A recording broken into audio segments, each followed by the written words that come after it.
buenos días, queridos hermanos y amigos que a través de las redes sociales nos siguen cada domingo y escuchan el mensaje de la palabra de Dios. Reciban un saludo afectuoso en esta mañana.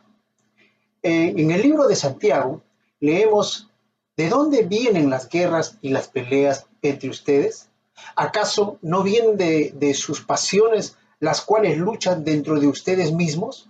Sin duda, estas preguntas encajaban bien en la iglesia de los Corintios, pues eso es lo que estaba ocurriendo entre ellos, porque no entendieron el significado del líder cristiano. Justamente, en este capítulo, Pablo va a responder a otro de los problemas causantes de la división y partidismo dentro de la iglesia. Me refiero al mal entendimiento de la iglesia respecto a quiénes somos los mensajeros, siervos o líderes de Dios. En esta mañana quiero dar 3 respuestas que se desprenden del texto a compartir en 1 Corintios capítulo 3, versículos del 5 al 23, a las preguntas del tema que me ocupa hoy. ¿Quiénes somos los mensajeros, los siervos o líderes de Dios? ¿Quiénes somos? Entonces, para responder a estas preguntas, vamos a acercarnos a orar al Señor y que Él pueda hablarnos a través de su palabra. Yo quiero en esta mañana que usted, querido hermano, salga entendiendo que los creyentes debemos agradecer a Dios, o sea, decir la iglesia, por los siervos, y agradecer a cada hermano, a cada siervo, por la bendición de contar en todo tiempo con su amor, con su preocupación y servicio, a pesar de las responsabilidades y, por qué no decirlo, el cansancio que muchos de ellos tienen. Acompáñenme a orar. Querido Dios, permíteme acercarme en esta mañana a tu presencia para, Señor, pedirte que tú puedas guiarnos a través de esta palabra que dice es viva y eficaz. Habla a nuestros corazones para que todos juntos podamos sentirnos, oh Dios, animados, como también exhortados, motivados a seguir adelante en la lucha, Señor, que tú nos has, Padre, puesto, sabiendo que en Cristo Jesús ya somos más que vencedores. Gracias por esta oportunidad de poder compartir tu palabra a todo aquel que está, Señor, escuchando, que está viendo, que está participando de este tiempo. Oramos en Jesús, quien es nuestro Señor y Salvador. Amén. Muy bien. La primera respuesta que quiero darle es que los siervos de Dios somos sembradores de la obra de Dios. En el versículo 5 del capítulo 3, Pablo dice esto: después de todo, dice Pablo, ¿quién es Pablo y quién es Apolos? Son los servidores por medio de los cuales ustedes han creído, según lo que a cada uno le concedió el Señor. Pablo está haciendo 2 preguntas en una a la iglesia. ¿Quién es Pablo? ¿Y quién es Apolo? O mejor dicho, ¿quiénes somos nosotros? Esta pregunta no significa que Pablo no tenía en claro su identidad, su posición, su autoridad y capacidad como la de Apolos y Pedro, consiervos, a quienes por supuesto conocía muy bien, pues como leemos al principio de la carta, Pablo se presenta como apóstol de Jesucristo. Pero lo que sí podemos afirmar es que responde a los problemas del partidismo y divisionismo que los creyentes de esta iglesia estaban tomando por cada siervo, que sin duda no lo buscaron ni lo enseñaron, pero estaba afectando internamente a la iglesia con contiendas y, por supuesto, afectando públicamente el testimonio de la iglesia. Por eso Pablo va a decir, los de Cloé me han informado lo que está pasando en la iglesia. Repito, no era un problema de los líderes, sino de los creyentes, de la iglesia. De allí que Pablo define la posición de ellos. ¿Qué dice Pablo? Pablo dice, somos servidores de Dios. Pablo dice que ellos son siervos. Un siervo es un esclavo que está sujeto a la voluntad y totalmente a disposición y servicio de su amo. Es decir, alguien que está dispuesto a hacer lo que Dios pida, cuando lo pida, donde lo pida y no importa lo que pida. En ese sentido, tanto Pablo, Pedro y Apolos son los medios humanos o sembradores que Dios ha escogido para sembrar la semilla del Evangelio o las buenas nuevas de Dios a toda persona que está buscando a Dios o tiene una necesidad espiritual. De hecho, Pablo, en Hechos capítulo 9, 15, él da su testimonio de lo que Dios había dicho de él. Él, dice Dios, es para mí, hablando de Pablo, un instrumento escogido. Él va a llevar mi nombre a las naciones, a los reyes y a los hijos de Israel. Repito, esto habló Dios de Pablo. Los medios son necesarios, pero el convencimiento de pecado, justicia y juicio es obra del Espíritu Santo de Dios. Eso dice Juan capítulo 16, verso 8. En ese sentido, Pablo reconoce que es Dios quien prepara y preparó el corazón de los corintios para que se arrepintieran y creyeran al mensaje que ellos daban como sembradores. Pero Pablo también dice, yo sembré, Apolo regó, pero el crecimiento lo ha dado Dios. ¿Se dan cuenta? Yo sembré, Apolo regó, pero el crecimiento lo ha dado Dios. Dios es el que da el crecimiento. Dios es el dueño. Así que ni el que siembra, dice Pablo, ni el que riega son algo, sino Dios que da el crecimiento. Y tanto el que siembra como el que riega son iguales, aunque cada uno recibirá su recompensa conforme a su labor. Es decir, Pablo trae una analogía de un trabajo en equipo en la agricultura. Es decir, así como un agricultor está llamado a cumplir con su tarea de preparar la tierra, cultivarla o sembrar la semilla de los frutos, hay otro encargado de echarle agua y lo mejor de todo, el crecimiento de estos frutos lo da Dios.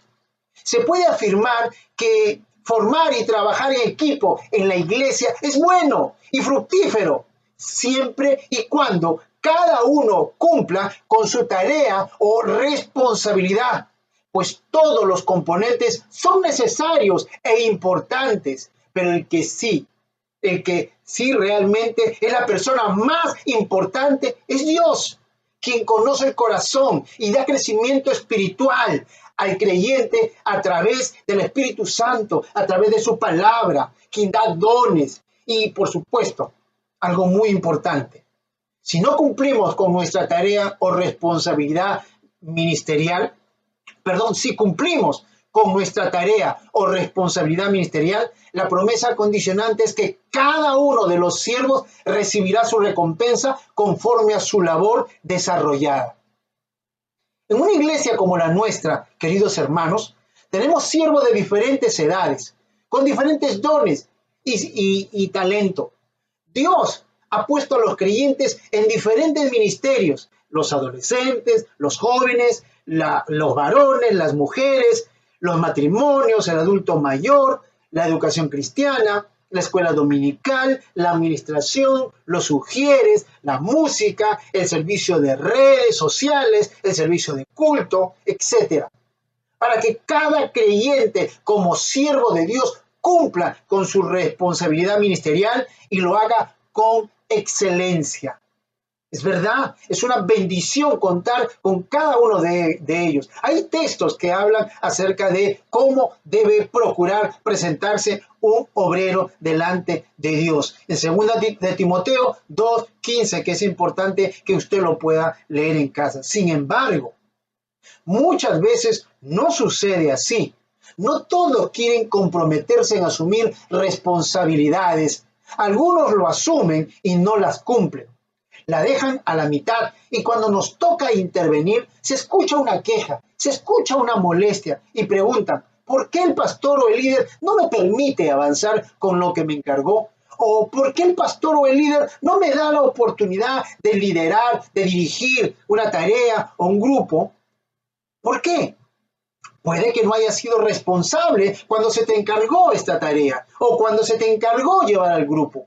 Y al no cumplirlo, otros que estaban realizando una labor distinta tuvieron que asumir lo que dejaste de hacer. Entonces, no se cumple lo que Pablo dijo, que uno siembra y el otro riega. ¿Qué pasa si todos sembramos? ¿Quién riega? Y si no se siembra, ¿qué regamos?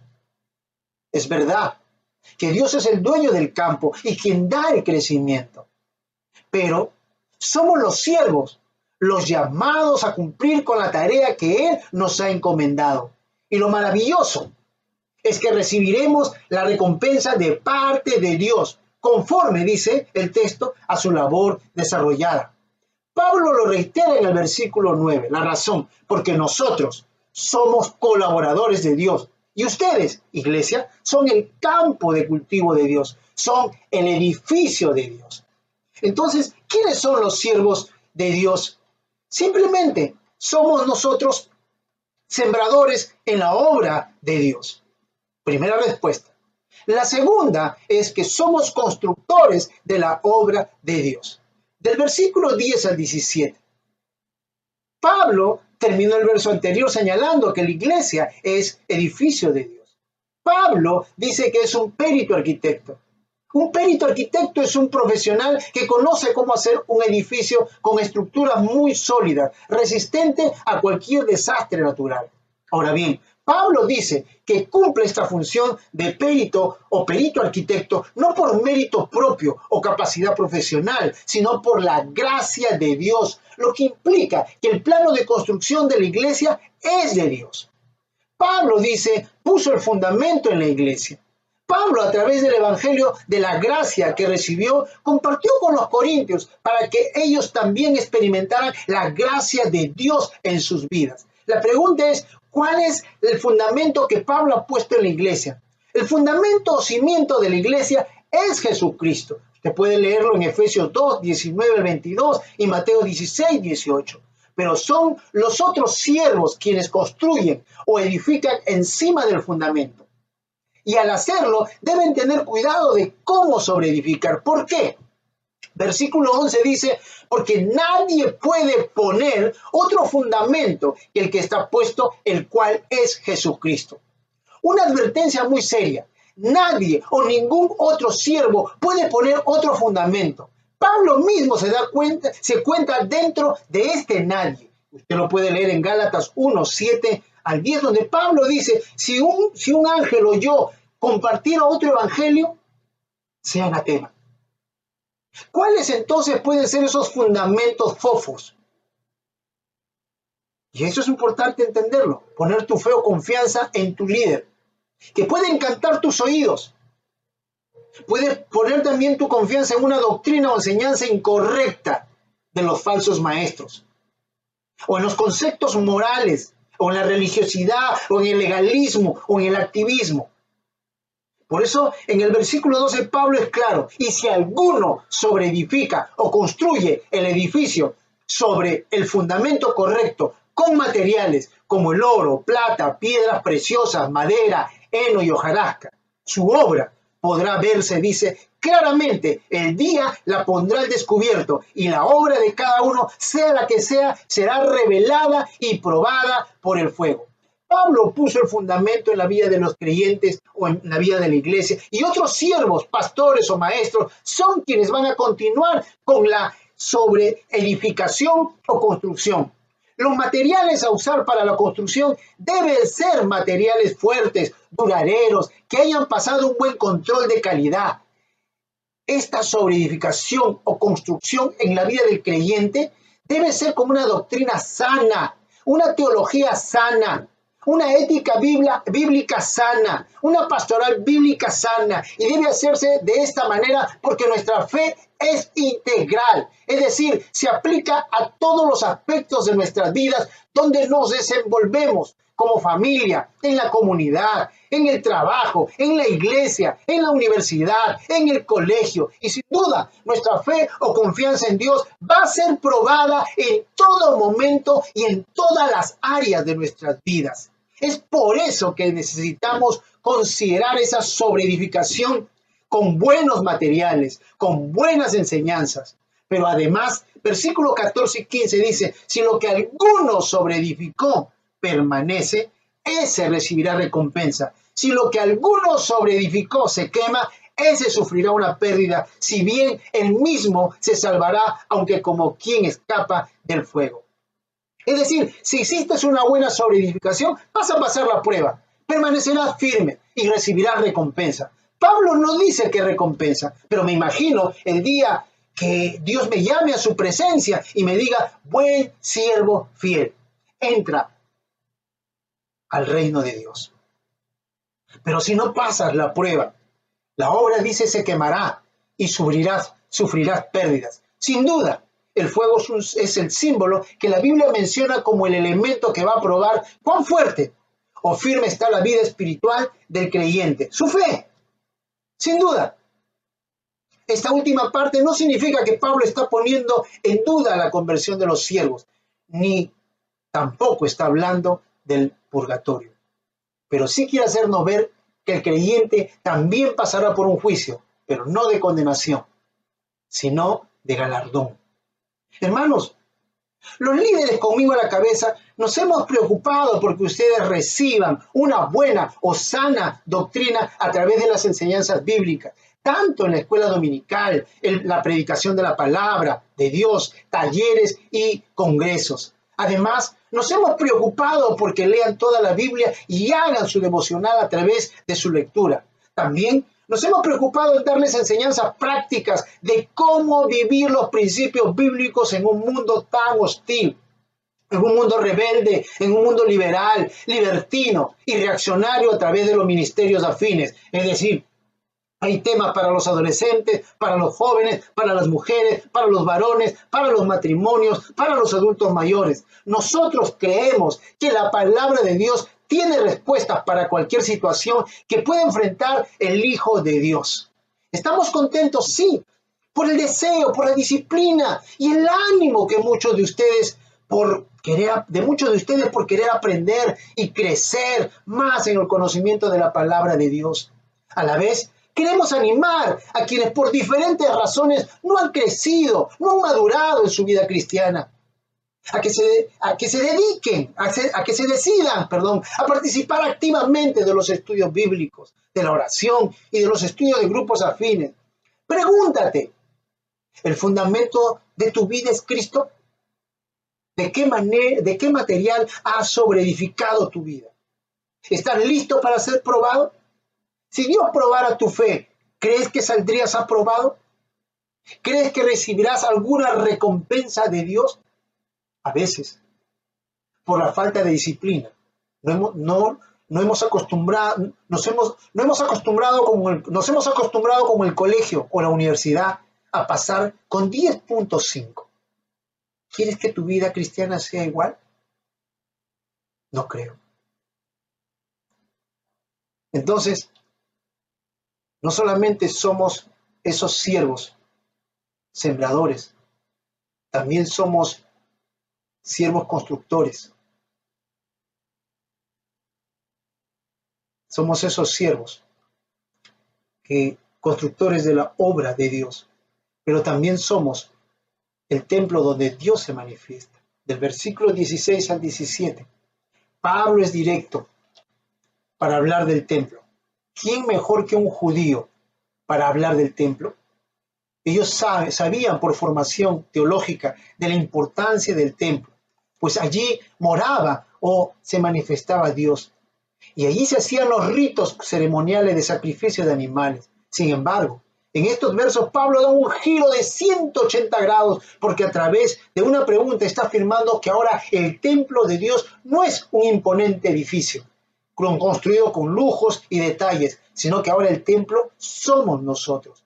En Hechos capítulo 17-24, cuando Pablo está hablando con los atenienses, una de las cosas que Pablo le dice a los atenienses es que Dios ya no mora en templos hechos por manos humanos, sino que ahora Dios mora en nosotros, en la vida del creyente.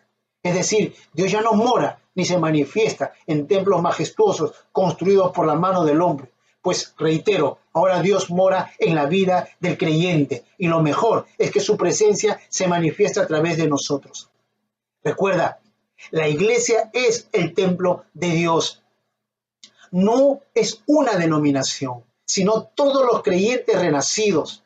Por eso debemos tener cuidado en cómo tratamos, cómo guiamos, cómo enseñamos, cómo cuidamos a la iglesia. Pues en el versículo 17, Pablo da una advertencia.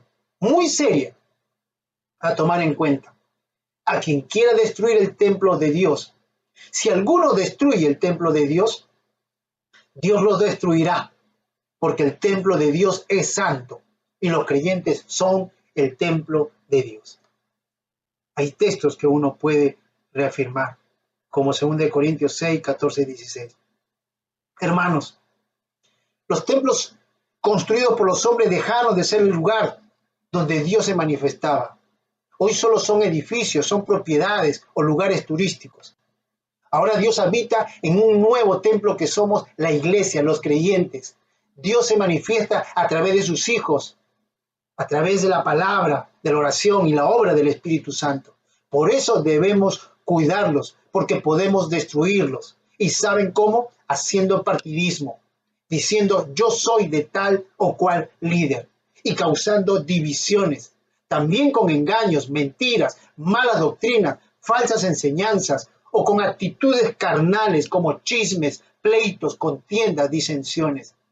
Dios va a actuar, sin duda, con justicia a quien destruya la vida del creyente. Por eso, nos exhorta a considerar y reflexionar si hemos tenido esa actitud carnal, pues Él sabe todo. No hay nada escondido que no salga a la luz. Del versículo 18 al 21, Pablo va a concluir con esta reflexión. Y muy importante que usted lo pueda considerar. Fíjese lo que dice Pablo. Nadie se engaña a sí mismo. Si alguno entre vosotros cree ser sabio en este mundo, hágase ignorante y así llegará a ser verdaderamente sabio. La sabiduría de este mundo es insensatez ante Dios, como está escrito. Él prende a los sabios en la astucia de ellos. Y otra vez, el Señor conoce los pensamientos de los sabios y sabe que son vanos. Así que ninguno se gloríe en los hombres, porque todo es vuestro.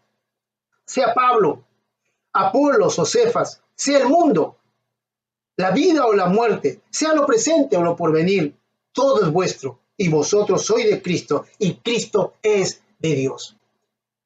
Es claro, Pablo está terminando de hablar sobre este tema del partidismo. ¿Se acuerdan que el domingo pasado habló de la sabiduría?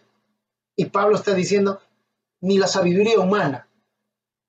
No piensen que su fe está cimentada en la sabiduría humana. Porque la sabiduría humana no sirve, dice Pablo. Todo es de Dios. Hermanos, después de haber explicado que los líderes de la iglesia somos sembradores, constructores, y el templo donde Dios se manifiesta, debemos estar muy agradecidos a Dios por todos los siervos de los diferentes ministerios que han sido y son un instrumento de bendición para su iglesia. Porque a pesar de sus propias responsabilidades familiares, laborales, personales, se han preocupado y se siguen preocupando por sembrar, por construir o sobreedificar los principios de la palabra de Dios para que la iglesia, ustedes, puedan enfrentar cualquier prueba o situación difícil de su vida. Ahora bien, es verdad que los siervos pasan. Los siervos no somos eternos. Como hemos escuchado, muchos siervos, muchos pastores partieron en este tiempo por el COVID-19. Uno de ellos fue el pastor Negri, de nuestra denominación. A otros el Señor los envía a otra labor. Otros se van por su propia voluntad o también por su carnalidad. Pero también es cierto que Dios sigue levantando y llamando más siervos para que asuman el liderazgo, porque la obra de Dios es la misma y Dios es el mismo y no cambia. ¿Sabe lo que está pasando en la iglesia del pastor Negri? El Señor está levantando más siervos. Fíjense ustedes. Tienen que menguar en situaciones que muchas veces no queremos para que otros crezcan. Y yo quiero hoy día animarte a ti, querido hermano. Tú que tienes tantos años y que de repente tienes el temor de seguir creciendo, de involucrarte, de asumir tareas o responsabilidades. ¿Sabes? Yo te quiero animar en esta mañana y quiero hacerte un reto. ¿Por qué no comenzar a entender el principio por el cual, o el propósito por el cual hasta ahora Dios te permite estar aquí en esta tierra, construyendo no solamente tu vida. Dios te ha dado dones y Dios te ha dado talento, Dios te ha dado capacidades. La obra de Dios no es para los ociosos, eso es una realidad, no es para gente que no hace nada. La obra de Dios es para aquellos que sí están ocupados, que sí están atareados, que sí están cansados y agotados. Y Dios nos está llamando para que asuman una tarea, una responsabilidad en el lugar que Dios te ha puesto. La iglesia no es la iglesia de un hombre. Es verdad que los siervos Dios llama, pero llama a todos. Hay un llamado especial, sí, para aquellos que somos pastores, pero también hay un llamado especial para aquel que es evangelista, para aquel que es maestro, para aquel que está involucrado con los jóvenes, con las mujeres. Es decir, Dios hace un trabajo en equipo y nos necesitamos todos. Uno siembra, otro riega, pero el que da crecimiento es Dios. Por eso Pablo termina diciendo estas palabras que lo voy a repetir. Así que ninguno se gloríe en los hombres. Somos los medios. Cada uno de los creyentes y líderes que está ministrando un grupo de crecimiento u otro ministerio son siervos, hombres. Ninguno se gloríe de los hombres, porque todo es vuestro. Sea Pablo, sea Apolos, o sea Cefas, todo, sea el mundo, la vida o la muerte, todo es vuestro. Y vosotros sois de Cristo, y Cristo es de Dios. Hoy tienes un reto. Agradece a Dios por cada líder, que igual que tú, está cansado, tiene familia, y tiene muchas cosas que hacer, pero se da un tiempo para llamarte, para compartir contigo, para animarte, para orar por ti. Agradécele a Dios. Y si tu esposa o tu esposo es parte de un ministerio, agradécele a Dios. Porque tú mejor que nadie ves su agotamiento, a veces su frustración, pero también ves su deseo de seguir adelante, buscando a Dios. Te animo a hacerlo. Hoy es el momento. Escríbele, hazle una llamada. Agradécele por todo lo que Dios está haciendo en su vida y también en la tuya. Pero súmate. Hoy es tiempo. Que Dios te bendiga y te guarde. Oremos. Señor, gracias. Bendice a tu iglesia, cada uno de mis hermanos. Guárdalos y sosténlos. Anímalos, Señor, para que puedan ponerse de pie para alabanza, gloria y honra de tu nombre, que es en Cristo Jesús, Señor nuestro. Amén. Que Dios los bendiga, hermanos queridos, y que tengan un buen fin de semana. Bendiciones.